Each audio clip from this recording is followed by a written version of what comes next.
Deep within a mephitic swamp, enveloped in dark mists and reeking of decay and rot, lairs the most vile of dragon kind.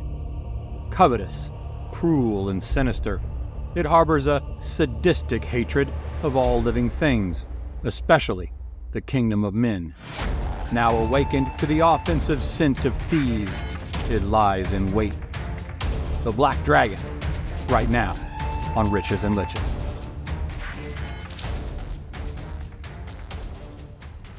Welcome, Lore Sages. I'm Rich, and this is Riches and Liches, dedicated to dungeons, dragons, and tales of lore.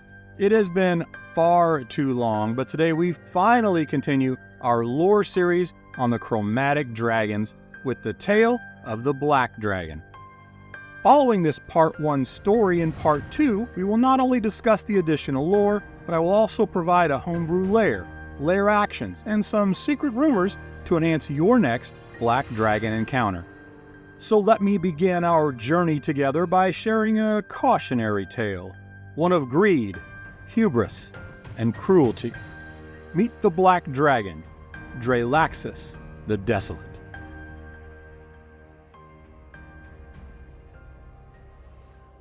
Deep in the heart of a fetid mire where water meet earth in a reluctant embrace and shadows meld with the blackened waters, hidden far from the world of men, resides a vile creature of dread and despair.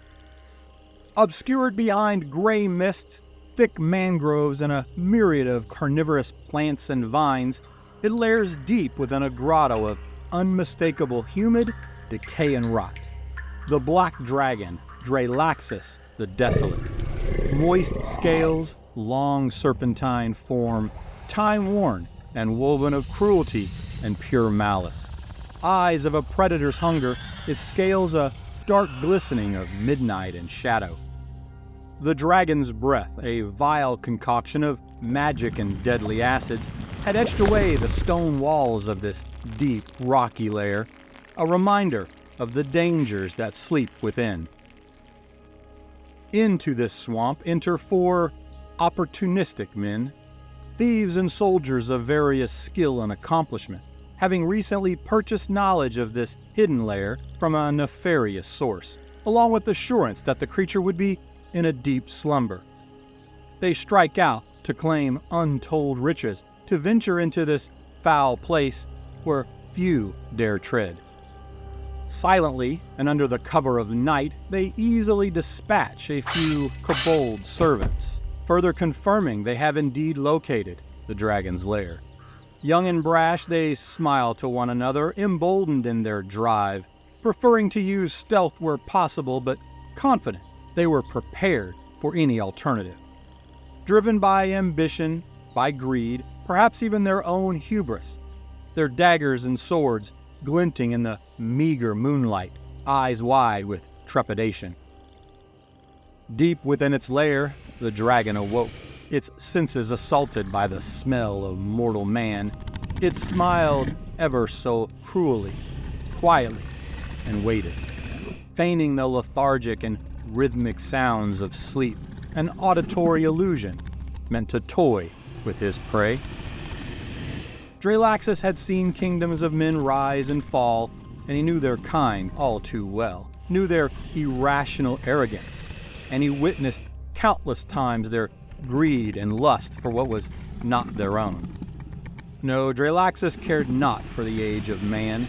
He found them pestering and foul, a blight upon the land. These thieves deserved no warning, no quarter. Let them come. As the band of thieves descended into the darkened cave, these interlopers of the dragon's abode felt the heavy cold grip at their souls as they neared its domain. They stepped lightly, knowing every footfall a potential betrayal of their presence.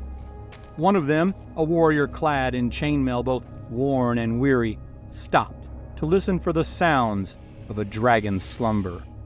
The silence spoke to him, a stillness punctuated only by his heartbeat and the faint, mournful song of the sleeping dragon within, further encouraging them to proceed. He gripped his sword tighter, The cold and unfeeling blade promised no comfort, only purpose. 4 silent, faint silhouettes stepped cautiously into a lair lit only by the gleam of the bejeweled hoard scattered among the trespassed bones of those less fortunate. Their eyes sparkled with lust, hands trembling, ready to reach for what was not theirs among this sleeping black shadow. The treasure gleamed, a seductive promise of power and wealth, but promises often lie. The lair seemed to breathe around them, walls slick with moisture and malice. A silence fell, a silence that waited, hungry and knowing. In an instant, Dralaxus' roar bellowed forth with a loathing reserved only for thieves and men, his eyes the very embodiment of hatred of both. He rose, dark wings unfolding, scales shimmering with a malevolence that no man could comprehend. The thieves froze, their muscles not able to fulfill the panicked screams of direction in their minds. They were not prepared. One attempted to speak, to plead, but his words were met with the dragon's breath, a torrent of dark, arcane acid that left nothing but silence and sizzling bones in its wake. One might think that with any other of its chromatic kin, the 3 remaining intruders would suffer far worse fates, consumed by raging infernos, frigid cold, or a high-voltage blast. But no, these unfortunate souls found the lair of a black dragon, the most vile and brutal of all. Delighting in the suffering, Dralaxus chose to toy with his prey as a cat might to a mouse. His incarnate hatred for mankind on full display, the Skull Dragon took great pleasure in slowly maiming the thieves to maximize and prolong their suffering, extracting every ounce of sorrowful wails and indignant begging from these corroded souls, providing ample time to regret their decision. Dralaxus savored their cries of pain, taking time to mock them as great heroes of mankind and mimicking their agonized pleas for mercy. But mercy is for the weak, Dralaxus would counter. Their screams echoing through the swamp for far too long, until the evil black dragon finally grew tired, ending their wails once and for all. Small pools of bubbling acid and corroding metals, the only traces of their existence. Dralaxus smiled, yet another song of agony and loss, a melody wrought by the dread Skull Dragon. Silence finally settling upon the swamp, the dragon returned to its slumber, its treasure once again gleaming and untouched, untainted by the touch and folly of man. The swamp resumed its eternal whisper, the secrets of the lair buried once more. In time, others would come, and others would fail. Dralaxus, though, would remain, a dark scar in a world that had forgotten the price of greed and the callous brutality of true power, to serve as a warning to those who might heed it. Time has no meaning to such mortals, nor does hope. In this swamp, evil endures, cold, black, unyielding, and unforgiving.